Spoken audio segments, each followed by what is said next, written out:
આપણા સમાજની દીકરીઓ જ્યાં તમને મારો અવાજ સંભળાતો હોય ત્યાં કીધું કે આપણા બાપ અહીંયા પાઘડી પહેરતા હતા ને એ આપણી સંસ્કારની આપણી નિશાની છે.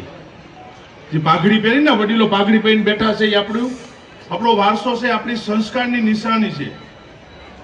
અને દીકરીઓને મારી વિનંતી છે કે બાપે માથે ઓઢેલી પાઘડી એ નીચી ન નમી જાય ને જોવાની જવાબદારી દીકરીઓની.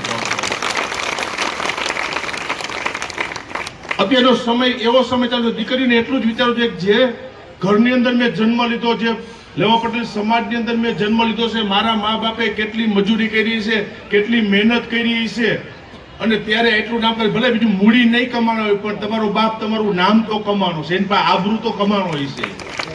અને એ જે માથે પાઘડી બાંધેલું ને એ નીચી ન પડી જાય ને જોવાની જવાબદારી આવનારા ભવિષ્યમાં સમાજની દીકરીઓની જવાબદારી છે.